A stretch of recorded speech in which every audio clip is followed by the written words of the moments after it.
Hi, my name is Brian Bosch. I'm a level designer working on PlanetSide 2. PlanetSide 2 is an MMO FPS that's focused on the struggle between three unique empires vying for control over territory and resources on a distant alien world called Araxis. The first empire that we'll take a look at is the Terran Republic. These guys are a highly refined military machine. They've been in the oppression and police state business for a long time. You can tell by looking at their gear, it's got a very refined and well-polished appearance.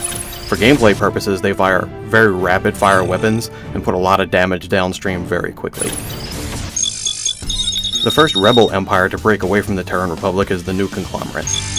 These guys have a much more piecemeal and repurposed look to their gear. It's a lot more boxy. For gameplay purposes, they fire a little bit slower, but they hit a lot harder. And the second empire to break away from the Terran Republic are the Vanu Sovereignty. These guys actually found alien technology on the world of Araxis and have incorporated that into their arsenals. As such, they'll fire energy weapons and use a higher level of technology on their vehicles that the other two more conventional empires just don't have access to. Massive infantry combat. In PlanetSide, you are going to be faced in a bunch of different tactical situations, and to help you deal with that, we put together a bunch of different character classes for you to choose from. The first one we'll take a look at is the Infiltrator. These guys have a cloaking unit, which allows them to become invisible for a short period of time to get into position. They're also snipers, advanced hackers, and recon specialists. Very effective at harassing the enemy. Light Assault is the first shock trooper class we'll take a look at. These guys are very mobile. Even though they have medium armor and medium damage weapons, they make up for it by having a short duration jump pack, which allows them to get in really good tactical positions and flank the enemy. Heavy Assault is the main shock trooper of all three empires. These guys have a lot of armor and a lot of firepower. Their class-specific ability is a shield that can absorb a lot of damage for a short period of time. They also can engage in enemy vehicles and enemy infantry. The Engineer is the first support class that we'll take a look at. These guys can put down defensive deployables to really shore up a position for defense. They also supply ammunition and can repair vehicles and max units. The Combat Medic is the cornerstone of any good squad. These guys can single target heal very quickly, do a slower heal, but it's an AoE pulse, so it heals the entire squad, and they can also revive fallen teammates. But as a Combat Medic, they have a very effective weapon, so they're very much in the fight. The last class we'll take a look at is the Max Unit. It's an iconic from the first game. These guys have very heavy armor and very heavy weapons. The trade-off is they're a little less versatile. You cannot pilot aircraft with the Max Unit. Okay, we'll scroll through a little bit quickly here and take a look at some of the customizations we have in the game. As you can see, you can go anything from serious, more hardcore look, to something flat-out silly. The key point here is that we want you to customize the game and play it exactly the way you want to play. A huge-ass vehicle combat. Much like the massive infantry combat, you're going to find yourself in a bunch of different tactical situations, so we've built a bunch of vehicles to help you deal with those. To the right is the Flash. It's a one-person transport, very fast, very agile, and the larger one in the back is the Sunderer. That holds an entire squad and is designed to get your troops to the front line safely. Each empire will have its own specific tank that's unique to that empire, and these are the main battle tanks. You can see all three of them here.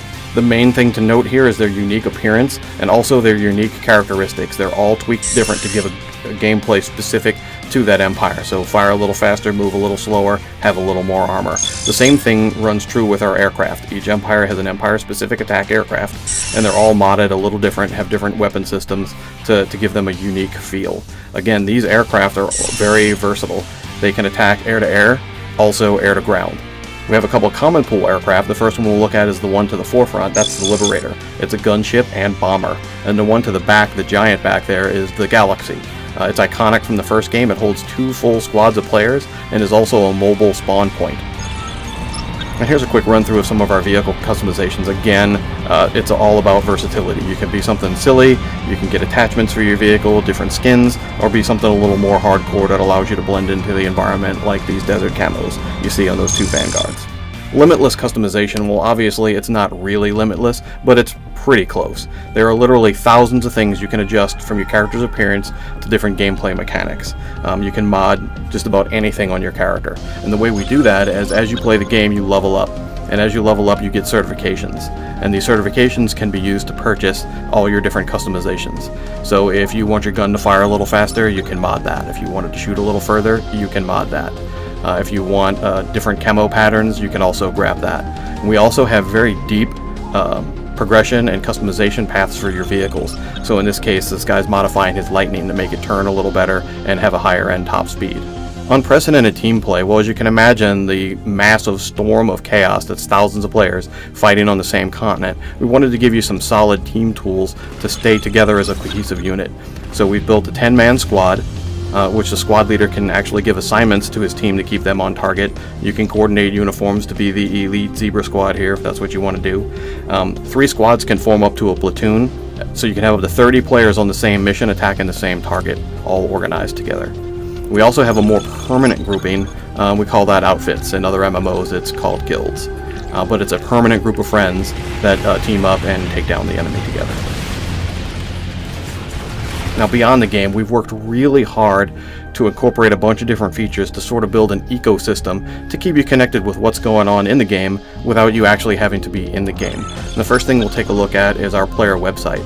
It's got very deep stat tracking. You can really track just about anything on your character. Anything that you've ever done will be tracked here real time. So you can check how you perform with a weapon before and after you modded it. You can compare yourself to your friends or any other player in the game to see how well you're doing comparatively. One thing that is unique on our stat site that you won't see in other games is because we are a persistent world, you can actually go to the Planet Status tab and take a look at what's going on your home server at that time. You can see who's online, who owns what territory, and basically what's going on in the game. We'll also have a couple of apps coming out for iOS and Android devices. The app does just about everything the website does. It allows you to go in and really dig deep into the stats and do comparative analysis on anything you'd like to take a look at. But one thing it has that's unique that I really like is it has a voice modification in there, so you can actually dial into the VoIP that's built into the game and talk to your friends live through your phone. And I think that's really neat. Thanks for watching. Make sure to like us on Facebook, follow us on Twitter, and I'll see you on Arrest.